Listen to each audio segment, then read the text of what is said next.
বাবা সন্দীপ মণ্ডল পেশায় ইলেকট্রিক মিস্ত্রি, সংসারের হাল ধরতে একমাত্র ছেলে সৌম্যদীপ।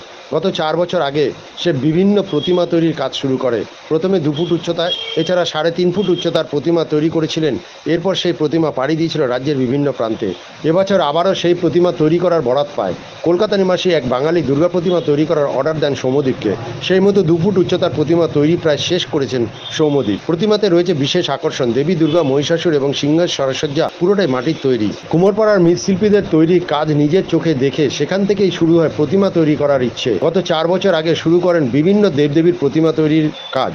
এর আগে অতি ক্ষুদ্র কালী প্রতিমা তৈরির নজির সৃষ্টি করে এবছর একটি ক্ষুদ্র কালীর প্রতিমা তৈরি প্রায় শেষ করে ফেলেছেন সৌম্যদীপ। আর সেই প্রতিমা পাড়ি দেবে আবারও কলকাতার উদ্দেশ্যে। সৌম্যদীপের বাড়িতে রয়েছে তার মা ও বাবা। একমাত্র সন্তান হিসেবে পরিবারের হাল ধরে রাখতে বিকল্প সৌম্যদীপ ছাড়া আর কেউ নেই। আগামী দিনের লক্ষ্য শিল্পকে ধরে রাখা। আগামীতে তার হাতের ক্ষুদ্র কাজ যাতে বিশ্বের দরবারে পৌঁছায় সেই চেষ্টাই চালাবে সৌম্যদীপ। ছোটবেলা থেকেই নানান রকম পালবাড়িতে দেখা এবং সেই চোখে দেখেই শিক্ষা লাগে এবং সেখান থেকে এই জায়গা। আচ্ছা, স্কুল জীবন তো গেছে। হ্যাঁ, স্কুল জীবন, তবে কলেজ জীবনও গেছে। তারপরে কি চোখে থেকে কাজ কিভাবে সম্ভব হলো? চোখে দেখে আমি যেটা চোখে দেখতাম সেটা আমি নিজে চেষ্টা করতাম এবং সেই চেষ্টা করতে করতে এই জায়গায়। এমনি তুমি পেশাগত কি করো? পেশাগতভাবে আমি মাটির কাজের সঙ্গেই যুক্ত আর আমি আঁকা শেখাই। আচ্ছা, মানে ছাত্রছাত্রী তো অনেক রয়েছে। হ্যাঁ, মোটামুটি ছাত্রছাত্রী আছে। আচ্ছা, প্রথম কিভাবে তৈরি করলে প্রতিমা? প্রথম ওই চোখে থেকেই শিক্ষা লাভ। চোখে দেখে সেটাকে আমি নিজের মতন করে চেষ্টা করেছি। হয় ভুল হয়েছে অনেক, নিজেকে ভুল সংশোধন করেছি, সংশোধন করতে করতে আজ এই জায়গায়। কাজের কি বরাত কি আসছে মাঝে মধ্যে? হ্যাঁ, মোটামুটি আসে। আচ্ছা, এখনো পর্যন্ত তোমার হাতের তৈরি প্রতিমা কদ্দূর গেছে? কলকাতাতেই তো অধিকাংশ যায়, লোকালে থাকে না। আর দূরে বলতে শিলিগুড়িতে গেছে। আচ্ছা, এবছর কোথায় যাচ্ছে? এবছর কলকাতাতে। কত ফুট উচ্চতার প্রতিমা তৈরি করছো?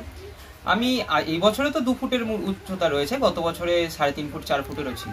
পাশাপাশি দেখা যাচ্ছে তুমি কালী মূর্তি, কিন্তু অতি ক্ষুদ্র একটা কালী মূর্তি তৈরি করছো। হ্যাঁ, ওটা 1.5 ফুট। আচ্ছা, এই যে সূক্ষ্ম কাজ করতে তো সময় লাগে? হ্যাঁ, অনেক সময় লাগে, ধৈর্য রাখতে হবে। একটা প্রতিমা তৈরি করতে কতক্ষণ সময় লাগে? কতক্ষণ সময় বলতে এখানে যেমন এই দুর্গা মূর্তিটা যেটা রয়েছে, সেই দুর্গা মূর্তিটা করতে মোটামুটি সময় লেগেছে হচ্ছে 3 সপ্তাহ থেকে 3.5 সপ্তাহ। এই কালী মূর্তিটা মোটামুটি 1 সপ্তাহ। আচ্ছা, এই যে মাটির সাজ কিংবা অন্যান্য সাজে কি ব্যবহার করা হয়? হ্যাঁ, অন্যান্য সাজও ব্যবহার করা হয়, যে যেমন চাই, যে কাস্টমার যেমন চাই। আচ্ছা, আগামী দিনে ইচ্ছাটা কি আছে? আগামী দিনে ইচ্ছা এই কাজের মাধ্যমে নিজেকে একটা বড় প্রতিষ্ঠিত করা এবং একটা নাম খ্যাতি করা। পড়াশোনা শেষ করেছো? হ্যাঁ, সবে 1 বছর হলো কমপ্লিট করেছি নিজের গ্র্যাজুয়েশন। আচ্ছা, বাড়িতে কে কে রয়েছে? বাড়িতে মা, বাবা, আমি। বাবা কি করেন? বাবা ইলেকট্রিশিয়ান। কি নাম তোমার? সৌম্যদীপ মণ্ডল। বাড়ি? তক্ষণাপাড়া, নিমতলা, শান্তিপূর্ণ।